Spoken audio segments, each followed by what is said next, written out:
Imam Ahmad bin Hanbal ya radhiyallahu taala anhu, dan Imam At-Tirmidzi radhiyallahu taala anhu, dan Hakim An-Naisaburi ya radhiyallahu taala anhu. Jadi ada semacam kias kalimat oleh para ulama untuk menghargai ulama-ulama yang memang hidupnya didedikasikan, digunakan untuk mengkaji ayat-ayat Al-Quran, hadis-hadis seperti kesungguhan sahabat. Maka gelar rahimahullah itu diganti oleh mereka dengan radhiyallahu taala anhu untuk menunjukkan kias analogi perjuangan mereka seperti sahabat memburu hadis-hadis Nabi sallallahu alaihi wasallam. Itu biasa di kalangan ulama.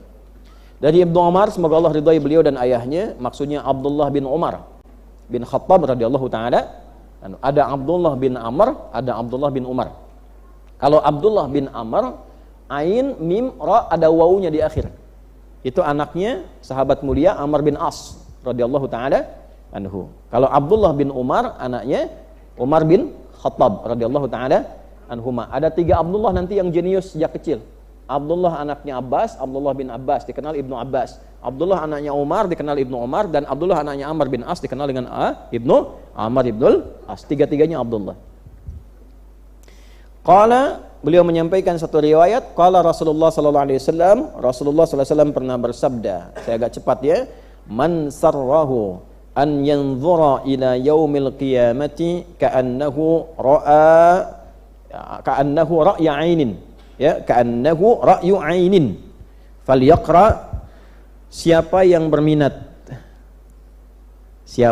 berminat untuk melihat, menyaksikan hari kiamat seakan-akan tampak dalam pandangan matanya.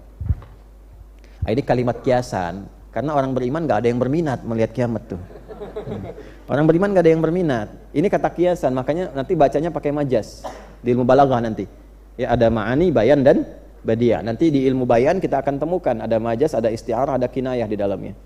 Nah, jadi di sini kata kiasan, siapa, maksudnya gini, siapa yang ingin merasakan dahsyatnya kiamat itu, sehingga dengan perasaan yang dibawa ke dalam jiwanya menjadikan dia ingin menghindarinya dan merubah itu menjadi baik. Kan dalam teori itu gini, Bu, Pak. Ini ada jalan. Sini ada lubang. Lubang ini bahaya. Harus diingatkan kan? Maka ada tulisan kan di sini. Hati-hati berbahaya. Artinya apa? Ada yang mencelakakan di sini kan? Baik ya? Ada yang mencelakakan ya? Baik ya? Tapi kalau tulisannya begini misalnya, nengok wafat. Misal, nengok wafat. Artinya apa? Ada yang dahsyat kan? Kalau kita mau landing, khususnya di luar negeri, kan suka diingatkan sama pramugari itu kan? Ya, mengatakan hati-hati hukum di Indonesia itu kalau bawa obat-obatan terlarang seperti narkotika dan sebagainya, ancamannya hukuman mati. Bawa narkotik, mati. Jelas? Maksudnya apa kalimat itu? Untuk menghadirkan rasa kepada jiwa, supaya mencegah perbuatan itu jangan dikerjakan. Kalau dilakukan kamu kehilangan nyawa.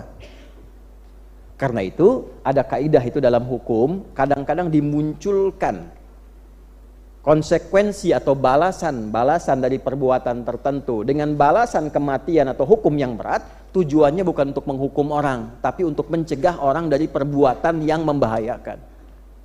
Kenapa surat ini turun nanti menyampaikan dahsyatnya kiamat, ahwal pakai H besar. Dahsyatnya kiamat untuk membangun rasa pada jiwa, jangan sampai mengalami itu.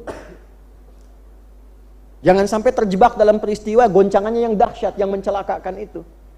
Karena itu bagaimana caranya? Nanti solusinya di ayat ke-14 dan seterusnya. Siapkan bekal, bangun jalan yang baik dan sebagainya. Nah, kalau Anda ingin merasakan itu, membangun rasa pada jiwa, ada 3 surat yang Nabi sebutkan, membuat kita semakin menjadi lebih baik dan ingin menghindari dahsyatnya kiamat. Apa 3 surah itu? Maka Nabi mengatakan silahkan baca. Ya. Falyaqra, maka hendaklah ia baca idza syamsu kuwirat. 1 surah At-Takwir. Yang kedua idzas samaa'u fatarat. Surah Al-Infitar. Yang ketiga idzas samaa'u syaqqat. Surah Al-Insyiqaq. 3 surah itu. Nah, ini cara baca Nabi yang diwariskan pada para sahabat, pada para ulama, dan pada ahli Al-Quran. Jadi ada level bacaan yang kalau sudah baca bukan sekedar dibaca. Idza syamsu kuwirat, baca aja. Enggak ada rasa pada jiwa. Ya, jadi nanti ada 3 tahap dalam interaksi Al-Qur'an itu. 1, tahu baca. Tapi belum ada rasa. Walaupun getarannya sudah ada, bisa baca, getarannya ada. Kadang-kadang pengen nangis kan? Ke bawah. Kadang-kadang indah kenikmatan bacaannya itu. Level pertama ini yang membuat kita bisa baca namanya qiraah. Apa namanya? Orangnya qari.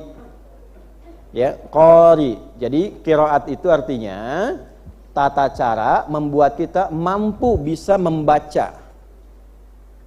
Sehingga tahapan perintahnya disebut iqra. Bacaannya qiraah. Dulu ada metode namanya qiraati. Ya, nanti di antara muridnya pencetusnya Kiai Dahlan yang dari Semarang itu. Nanti Kiai Dahlan itu punya murid-murid, di antara muridnya nanti ada yang belajar ke situ dari Jogja lalu membuat iqra. Ya, pecahan dari situ tuh turunannya, membuat iqra. Nah, di iqra, di qiraati itu kan belajar baca tuh.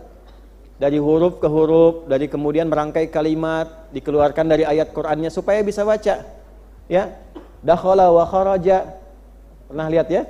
Ya, fataha misalnya wa ghalaqa dan seterusnya. Supaya dari bisa baca, nanti iqra lebih diturunkan lagi sampai ke awal-awal huruf bunyi.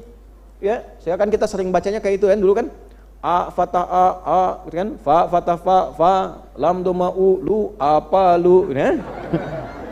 Nah, itu dibalas lagi sama yang di sana dan seterusnya. Kan kayak gitu dulu ya. Dari A kemudian ke ba, ke ta sampai ke ya dan seterusnya. Nah, setelah bisa baca, naik level.